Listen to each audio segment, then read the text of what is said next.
My story is called The Beast, and the narrator is male. It was a torpid Wednesday afternoon in late June. A day I will always remember. The year was 1958. I had decided to trundle around Hyde Park on one of those open-top sightseeing buses. The passengers on the upper deck appeared to be dozing. Resting my books on my lap, I began fanning myself with my copy of the Times. From time to time, the bus stopped, allowing people to depart and alight. And then it happened. From out of nowhere, a huge sand-coloured beast appeared, rearing up on its hind legs and circling the bus in a sloppy, loose-limbed fashion. Some of the passengers on the upper deck craned forward, mouths open. Others remained seated in petrified freezes. In shape and colour, the beast greatly resembled the lion family, though double the size of its captive cousins. The flattened sun face, framed by frills of ragged hair, was searching our faces. Down in the park, the animal's sudden appearance was causing havoc. People who minutes previously had been sunning themselves on parched turf ran screaming in all directions into fountains, public lavatories, shops and side streets. I am a rational man, an academic, but all sorts of fantastical thoughts raced through my mind as I gazed down at those mournful eyes.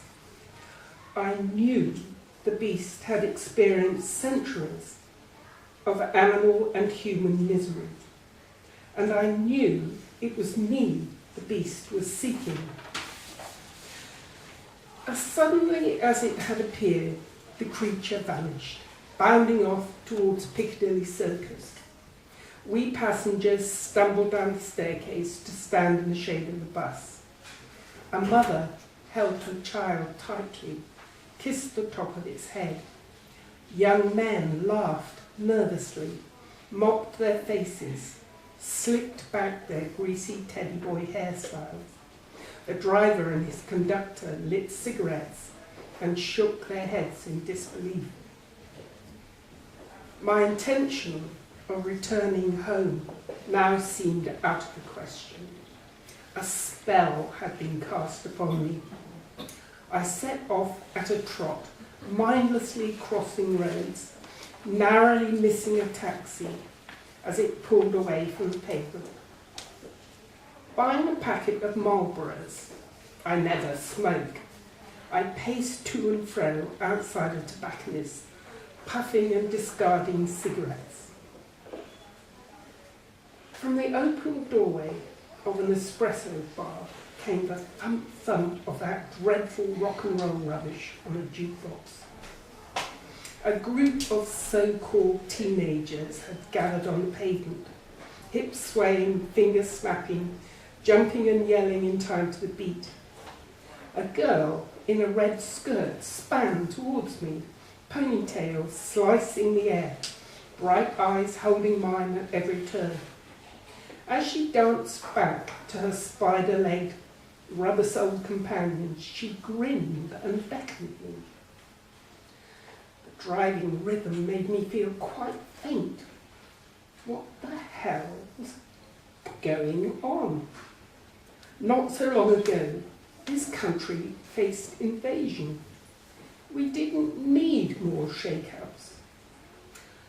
I had to talk to someone. Joseph Hooper lived in Bloomsbury Square, just round the corner from the British Museum. He'd come up with the same explanation. As I approached the house, I wondered if Hooper had divined the true nature of my rather frequent visits. His younger sister, Margaret, might at that very moment be arranging flowers in the threadbare sitting room. My pulse raced when I entered the flat, for the air was perfumed with lilac. I tried to tell Hooper about the beast, but a lump rose in my throat, making speech impossible. Only after downing several glasses of water was I able to describe what had happened. It wanted to communicate, Hooper, I said. It wanted a response from me. Hooper's ears reddened, his brow furrowed, his body stiffened with embarrassment. He shrugged dismissively. By now, tears were streaming down my face. Grabbing a drying up cloth, which was lying on the table, I began dabbing at my eyes. Damn it, ma'am, haven't you got anything to say? I pointed at the lilacs in the glass vase on the dresser. Margaret, she's here? I'd seen Margaret only a handful of times, but she possessed an indefinable quality. She hovered in my mind as she'd hovered in the flat. Well, I said, picking up my books, I'll be off then. Still hoping for a crumb of encouragement, I turned back at the door. Hooper inclined his head towards me, the thin line of his mouth lifting slightly, but he said nothing. Fetid smells of boiled food and perspiration rose to meet me as I descended the stairs. I could have sworn I heard a light footfall at my back. A foolish fancy, for I was alone. To my surprise, I found I was still clutching Hooper's drying up cloth. Over the banister with you, I thought, leaning forward to watch its progress. But what I saw falling through the column of stale air was a dark-haired young woman in a print frock, arms wide, half smiling, cut lilacs turning and falling round her. Moments later came the muffled thud as her body hit the black and white tiles of the ground floor. Down in the communal gardens, opium poppies pushed their way through the iron railings, staining my trousers with their inky pollen. Pulling at a poppy head, I inhaled its musky fragrance, rubbed its gossamer petal between my fingers before tossing it in the path of a bus. A splash of crimson on sticky black tarmac. I felt I had entered a dream world and longed to return. Checking the papers and listening to the news for sightings of the beast provided an anchor of sorts. Perhaps when I'm idling on a bench one sultry summer's day, the beast will jump from a parapet to rest its great head against my shoulder. I dream of such things. And the young girl capering about in the street, nothing more than a wanton pleasure seeker, a symptom of the unravelling of our post-war times. Margaret's presence, however, pervades the dark interior of the Polish restaurant in which I dine most evenings.